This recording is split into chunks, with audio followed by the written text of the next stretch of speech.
चेतना biology platform पर, चेतना biology platform पर animal kingdom का सेलेंटेंट्रा फाइलम, सेलेंटेंट्रा संघ में एक एग्जाम्पल के बारे में आपको बताते हैं।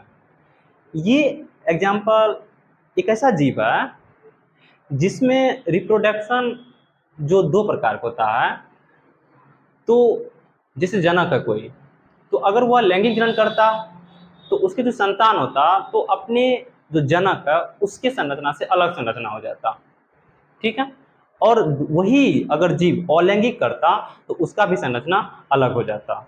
जिस तरह से हम आपको समझा रहे हैं, ये समझने की कोशिश कीजिए। उस जीव का नाम है ओबेलिया। ओबेलिया किस संघ का जीव है पहले ये समझिए। ये सेलेंटेट्रा फाइलम का यानी सेलेंटेट्रा संघ का जीव है ओबेलिया। ओबेलिया कौन सा जीव, किस संघ का है, सेलेंटेट्रा। किस किंगडम का, तो ये एनिमल किंगडम हम लोग पढ़ रहे हैं, एनिमल किंगडम, क्योंकि एनिमल किंगडम का एक संघ का नाम है सेलेंटेट्रा फाइलम। इस सेलेंटेट्रा में एक जीव है जिसका नाम है ओबेलिया। ओबेलिया जो दो प्रकार का होता है, एक पोलिप होता है। पोलिप मतलब होता है कि ऐसा कोई जीव जो बेलनाकार दिखे, बेलनाकार दिखे, हम उसको बोल देते हैं पोलिप। अब दूसरा होता है मेडुसा। मेडुसा मतलब होता है जो छतरी आकार, जो हम लोग पानी से बचने के लिए छतरी का प्रयोग करते हैं, जिसका जैसा आकार होता है छतरी का, उसको कहा जाता है मेडुसा। पोलिप मतलब क्या हो गया, जो जीव खास करके किस आकार का हो, वह जीव हो किस आकार का, पोलिप मतलब बेलनाकार, मेडुसा मतलब छतरी आकार। ये बात समझ में आ गया।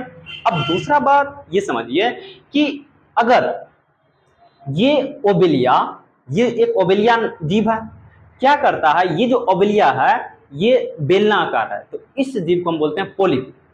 इसको क्या बोलते हैं, पोलिप। अब ये जीव अगर अलैंगिक जनन करता है, कौन जनन करता है, अलैंगिक जनन। अगर ये अलैंगिक जनन करता है तो इसके जो संतान होते हैं यानी संतति जो उत्पन्न होते हैं, संतति, वह कैसा होता है, मेडुसा होता है।